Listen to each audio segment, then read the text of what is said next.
we're going to start with some Q&As. The first one that we have is from Ghana Page. Would you recommend any particular company for the dual spin centrifuge? There are a lot of different vendors. I know that there are two vendors that Empire has relationships with. One is Plymouth Medical, which is based in New York. The other one is Enrich PRP. I think if you want information on those specific vendors, you can discuss it with Jean after the course today or during the lunch break. He can give you some contact information for those. You know, there are most areas, depending on where you're located, most areas will have available representatives from most of the big vendors that can come and answer your questions. And the specific questions about what differentiates this company from that company, et cetera, the representatives are always very happy to explain that to you. Thank you for that, Dr. Samuelson. And yes, I mean, the list of the vendors is on your members portal, and you can see Plymouth and Enrich PRP. And when you contact them, tell them that you are an Empire member and they will give you special discounts. So we're gonna go to the next question that is coming from Jim Hughes. Thoughts on regulations related to stem cell currently and how they will be changing in the future? So that's a very good question. Most, stem cells have been big in the news over the past 15 years. Most of the controversial issues around stem cell therapy have been at the research level, and stem cells that are not necessarily specific to a person. So embryonic stem cells, pluripotent stem cells. The regulation, it's largely associated with the arguments toward right to life, the embryonic right to life, for example. So the regulations that remain in effect are about not destroying embryos for the result, for research purposes, for creating stem cells, or not creating embryos for the purpose of research. But you recall that most of what we're doing, all of what we're doing is autologous. All the biologics that we're using that we talk about today, at least, are all autologous. They all come directly from the person. So there's not an issue of embryonic stem cells from a different donor. In terms of where things are going to go, I think there's a good chance that as our knowledge and sophistication with the utility of stem cells increases over time, and it largely depends on the political environment, but regulations will become more relaxed in terms of specific therapeutic uses of biologics. All right, thank you, Doctor. The next question is also from Jim Hughes. Any ways to help decrease pain of injections, as you are not supposed to mix lidocaine or numb area of injection? Right. So if you recall, as I'd mentioned, the issue with mixing lidocaine with biologics is it's a volume issue, really. You don't want to dilute the biologic that you're injecting. And sometimes with some products that you might use, there's a pH issue also, but really it's a volume issue. I don't want to dilute my biologic.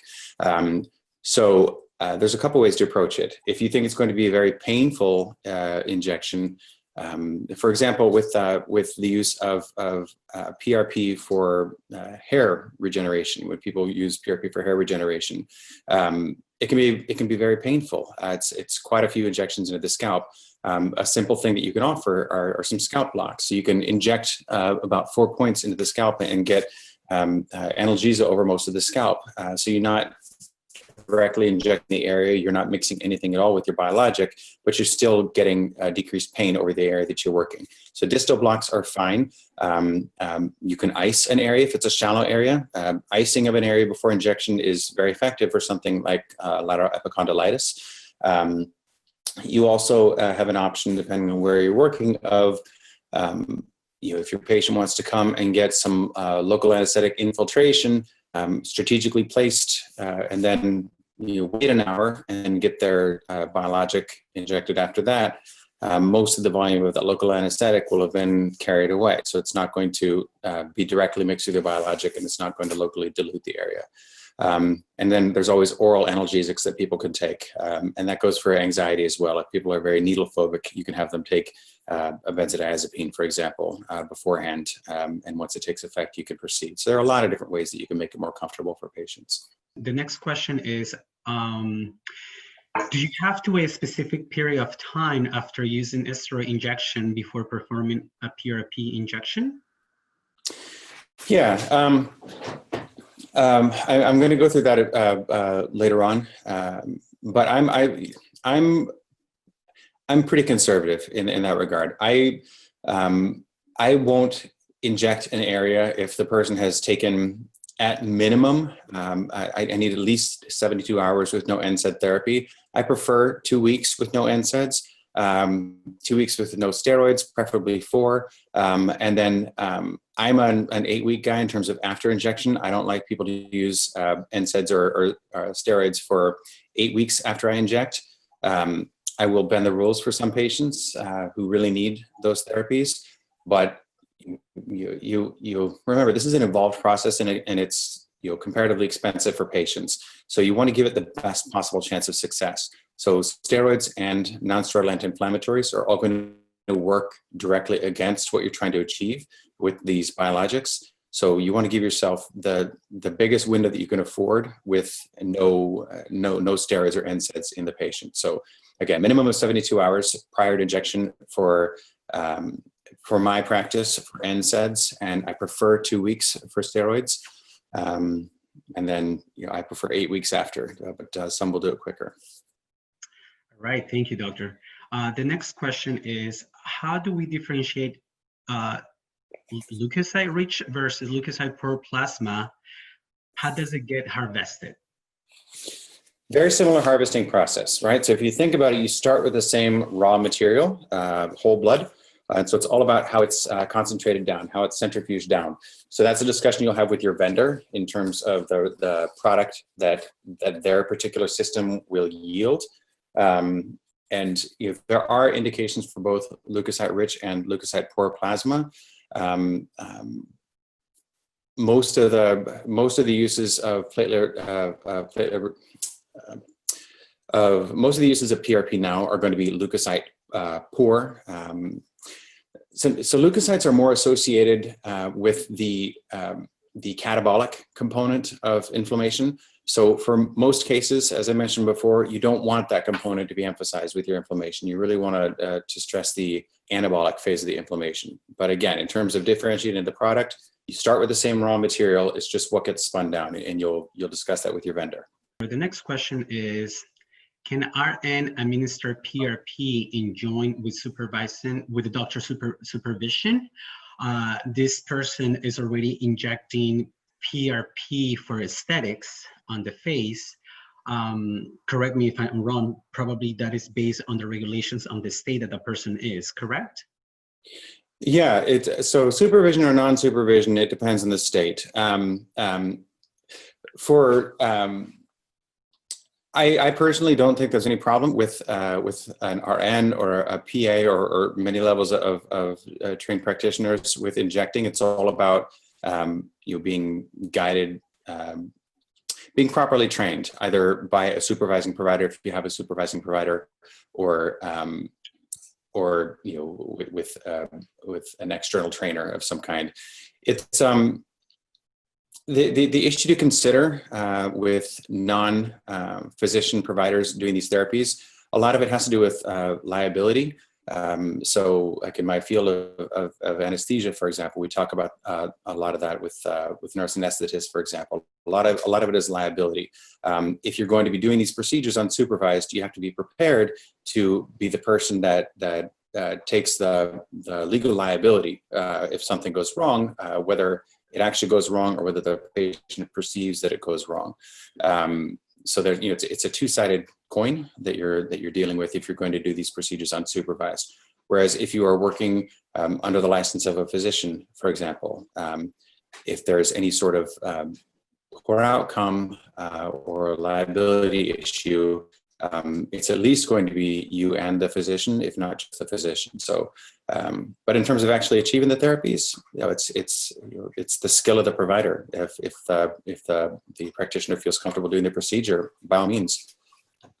All right, thank you, doctor. We're just going to answer the next question, and then we're going to continue with the lecture. What is the typical protocol for dual spin method, timing and spin rates for PRP? So I generally will allow, so typically when a patient will come into my office for one of these procedures, for example, I'll allow from the time that they start the actual visit, and this is doing everything myself. The location where I do PRP, I don't have a medical assistant there, so this is just sequential steps with myself. And for people, if you're doing this at a location where there are medical assistants available, you could be doing these things simultaneously. But I generally will allow about 15 minutes for the initial portion of the visit where the patient comes in. We check in briefly, make sure that they understand what we're about to do, draw the blood. And it's a decent volume of blood. It's anywhere from 20 to 60 cc's typically that I will draw. At that point, I'll have the patient wait while we do the spin down, etc. And it depends on your centrifuge. The spinning is I can't think of any system that takes longer than 15 minutes to create a product for you. But it could be, depending on the system, it could be 3 minutes. Just imagine about 15 minutes to spin it down and be able to actually extract your product. And then when the patient actually undergoes the injection, that just depends on the kind of injection and your own speed at doing that injection. So if I'm doing lateral epicondylitis, for example, I will generally allow 10 to 15 minutes for the injection. And a lot of that is keeping the patient comfortable, because I'm not diluting the product with local anesthetic. So it's talking to them, it's explaining what's going on, it's doing the procedure, it's bandaging afterward, it's reminding the patient how to do their aftercare. And I have a printed sheet that'll also give them as far as aftercare so that they don't have to remember everything. But a lot of it is just in interaction with the patient. So start to finish, on the slow end, I'd say 45 minutes for a typical procedure. And again, you can do a lot of these steps simultaneously. What are the typical average RPMs and spin time for dual spin? It depends on what you're trying to isolate. So again, if it's adipose stem cells, it tends to be a gentler spin. If it's for PRP, it's going to be a longer and faster spin. It's really on the product that you're trying to isolate. And again, there will be specific methodologies set up with the centrifuge that you're using, because it's really the strength and length of the spin is what's going to determine that if tissues separate into how specifically the tissue will separate into its various components. So it's difficult to make any more generalizations than that. All right, thank you for answering that question. And the next question is, do you prefer to use blood draw for PRP in your practice? Cost effective and no true proven difference between the different techniques? So I'm going to presume that the person is referring to blood draw for PRP versus stem cells, because stem cells you don't get from peripheral blood. Stem cells are fat or bone marrow. I tend to use, my personal preference, I tend to use blood draws in PRP. It's easier to do. It's cheaper for the patient. It's a nice stepping stone for stem cells if people choose to use stem cells later. It's just simple. I mean, you have a patient come into the office, they're fully dressed, they're sitting on they can be sitting on the table or a chair. You can do their blood draw just like any blood draw, except for that it's higher volume. You put a bandage on, a little pressure bandage, and you go off to spin down your product. It's easy. As opposed to bone marrow or adipose, it's more invasive and it's definitely more expensive to harvest that product. So it's a little bit of a tougher sell for people to do stem cell versus PRP, unless you are specifically a biologics site. So if you are a site that is only doing or largely doing PRP and stem cells, people are coming to you expecting that. the way that I use biologics in my practice, it's mostly a stepping stone for people. So it's usually people that have been undergoing joint injections or conservative therapies. And so I don't necessarily want to come to them and say, all right, I'm going to offer you stem cell therapy at $3,800. That's a big jump for people. And we didn't talk a lot today about some of the other, what I would call them are, luxury uses for these biologics. So for erectile dysfunction, there's some excellent evidence, at least anecdotal, for the use of biologics for erectile dysfunction. Honestly, you get your biologic and you just inject it directly into the corpora cavernosa. As I mentioned, people are using it for cosmetic purposes, hair regrowth, in biologic facelift, as it were. People are coming to you for these things. They're prepared to spend cash on this. If you're using it as I do, as a stepping stone, I try to make it as palatable as possible to the patient. Thank you, Dr. Samuelson. The next question is, without insurance coverage, what are the average costs to the patient for PRP injections? Specifically, PRP for joint injections and for trigger points therapy. So that depends on your practice. As I said, in my practice, we tend to do things as a set fee. So we charge $900 in my practice for our part of doing it. Then the patient also pays for the cartridge, the components that we're going to use. So as I said, the centrifuge that I use chiefly has their price is around $170 for a 60 cc cartridge, and it's about $145 for the smaller one, the 20. So that will that cost will be reflected in the cost to the patient. But it's generally under $1,000 for PRP at each treatment.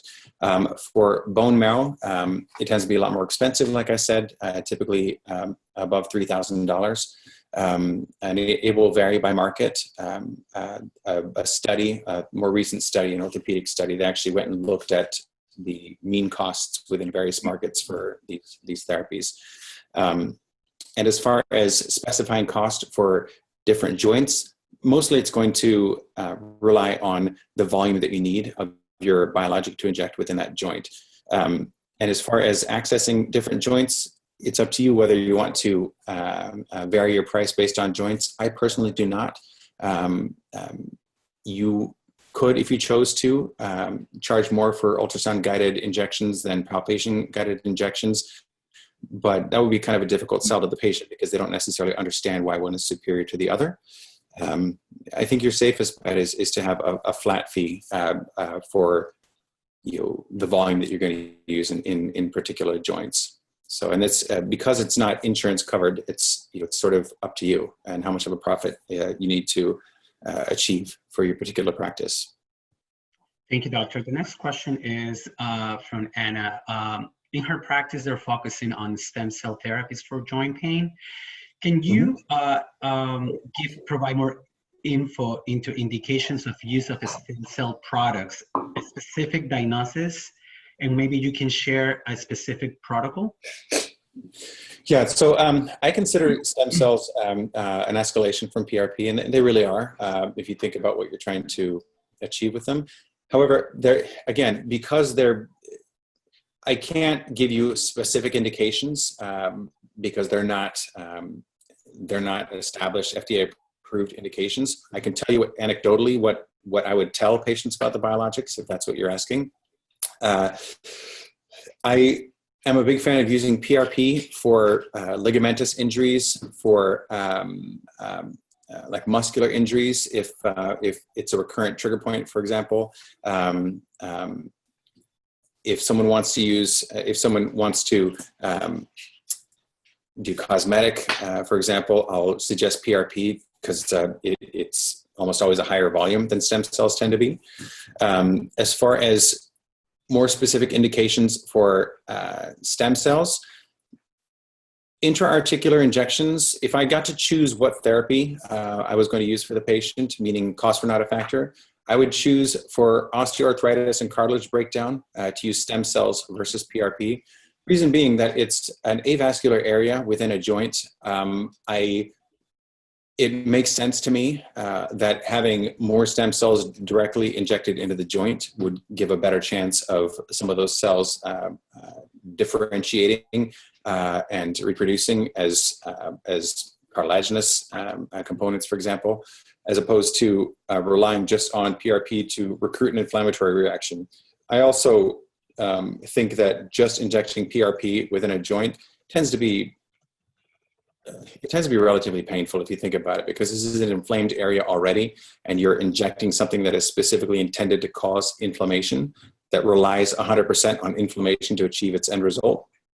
And it's a lot of times it's difficult to sell that to a patient when they have a very painful need to just instigate inflammation there. If cost is an issue, like I said, I often, if I'm going for biologics, will offer PRP first. I'll just explain to them about the inflammatory process, et cetera, because it tends to be significantly cheaper than stem cells. All right. The next one, it'll be from Ghana page. How much sodium citrate? I'm sorry? How much sodium citrate? Correct. It's going to be specific to your. It's going to be specific to what the amount that you're drawing. So the purpose of the sodium citrate is to chelate the calcium that would be present in that blood sample, and the amount that you inject is going to be.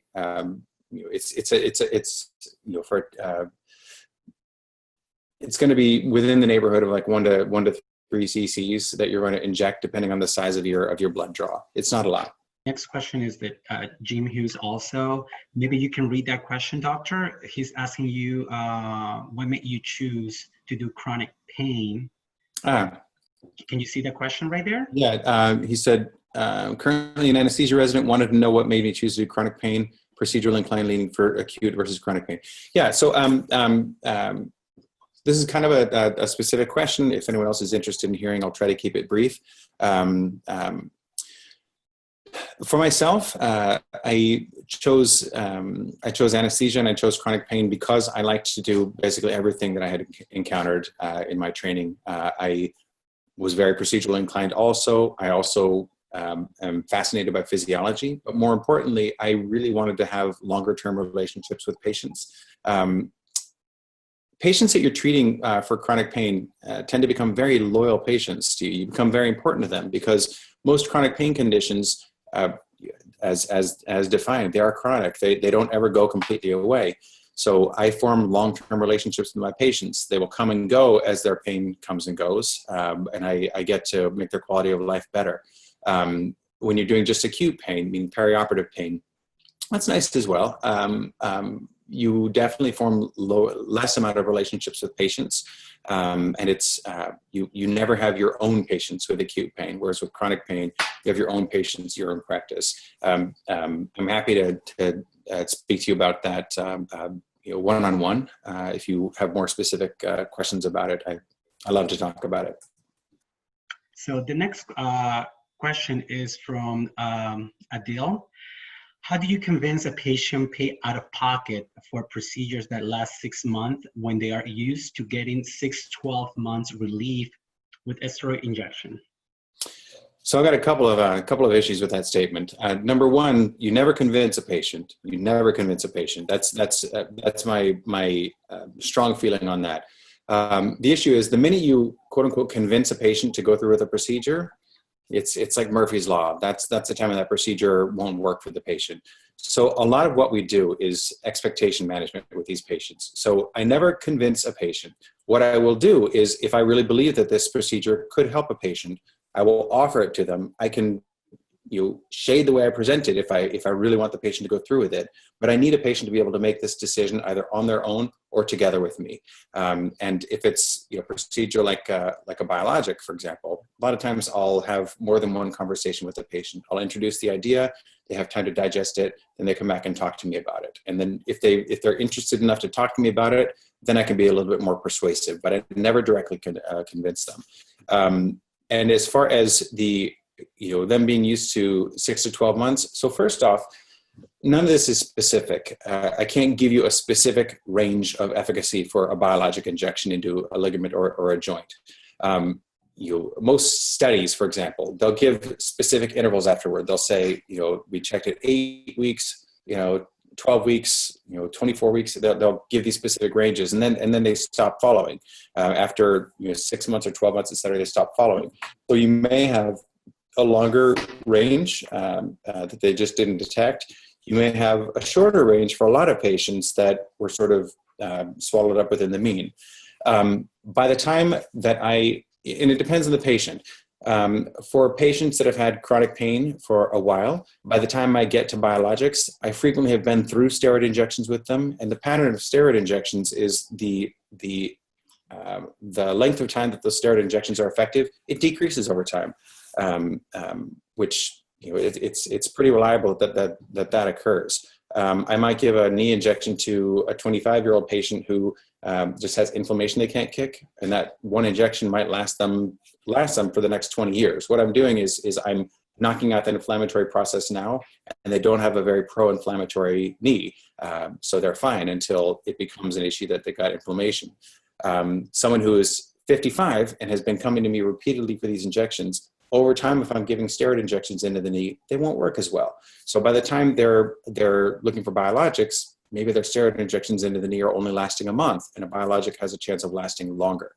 For younger patients, I will tell them, that biologics have, this very good chance of working. If it's a tendinous injury, a really good chance of helping strengthen that tendon, keep this joint stronger over time, as opposed to, there's data that suggests that even 1 or 2 steroid injections into a joint, for example, in a younger person can have lasting effects that they may not want. So I'm less concerned with long-term side effects of steroid injections in an older patient than I am in a younger patient. So depending on the specific patient coming to me, I'll lean toward one or the other. But I've never had a single person say to me, oh my gosh, that PRP didn't last as long as steroid. What I will hear is, in a lot of patients, that PRP didn't work as quickly as a steroid, because a steroid, I've got local anesthetic that's going to help them today, and I have steroid that's going to help in a few days. So it's it's just a completely different mechanism of action between these different products. Thank you, Dr. Samuelson, for answering that question. The next one is, if you can share one more time the website for the videos for the injections. So there are multiple places you can look for sort of beginning techniques as far as landmark and palpation-based injections. There is a website called rheumtutor.com. It's RHEUMTUTOR. And it's a rheumatologist who goes through a lot of injection techniques for quite a few different joints.